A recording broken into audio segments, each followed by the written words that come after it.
All right. Before I hijack this Q&A with everything that I want to ask you, Anish, let's go to what the real people who actually matter want to ask you, which are our premium the members. Real people, the bots, yeah? Okay, the bot army, okay. I am Tanya Bot, yes. All right. So, ready for the first one? It's GM Aryan, and GM Aryan says, hello, Anish. After Candidates 2016, you faced different kind of critics regarding draws. How did you overcome it? Was it tough? How do you describe your chess style? And when you entered 2700 club, did you respect higher rated players, much like Kramnik?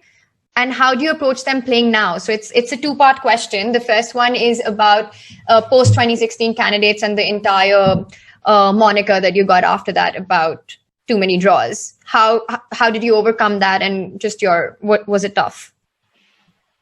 Yeah, well, there are many ways to answer the question. My favorite one is probably to say if you don't like draws, then chess is not the game for you, because it's part of the game. It's the most likely result between. I mean, it's not the only result; it's the most likely one. So if you don't like draws, you really should play something else, maybe tic-tac-toe or whatever.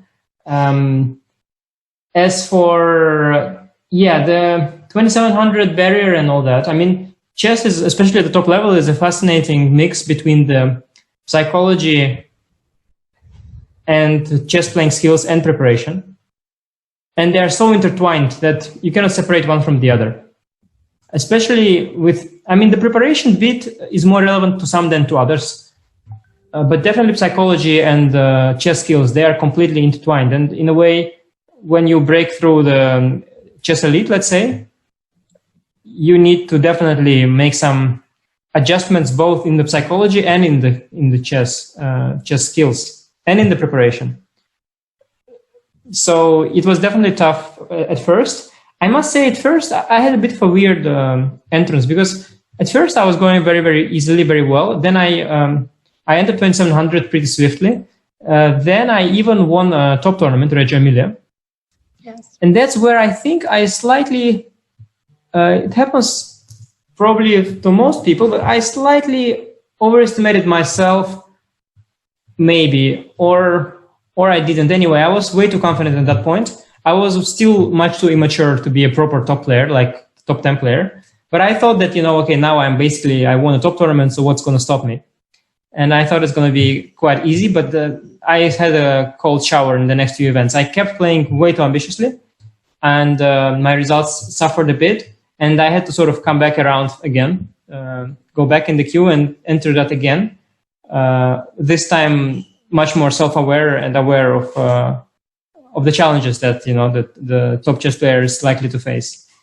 At the same time, you have these people who manage to break through in one breath, like Kasparov did, Carlsen did, Firouzja might, and some other players did as well. Like, they enter on one breath and they just keep improving, and then almost without anyone telling them that they are not as great as they think they are, they proceed onwards to the point where they actually become great.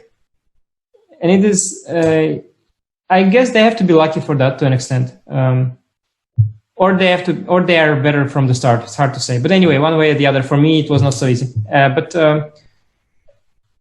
even, let's say now that, that I am more or less established as a top player when it comes to results and rating and so on, still I know that you have to prove that with every game, because as I said, if your chess or psychology or prep slightly goes down, you'll be kicked back out. And in order to stay on the same place, you have to run very fast forward. It's a little bit like you imagine a marathon where people are running, and you are, let's say, you keep staying like 10th from the 10 players, for example.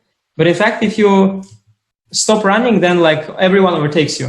So you have to keep running at a pretty fast pace to just stay where you are. And okay, sometimes you can overtake some people, sometimes not. But it's not like a top player can just sit on his chair and be a top player forever. He has to work every day, and every new tournament he has to perform. And Magnus also knows, if he relaxes next tournament, if he has too many holidays on the boat, he's going to be out too, at least from the number one spot. So you can never relax and rest on your achievement.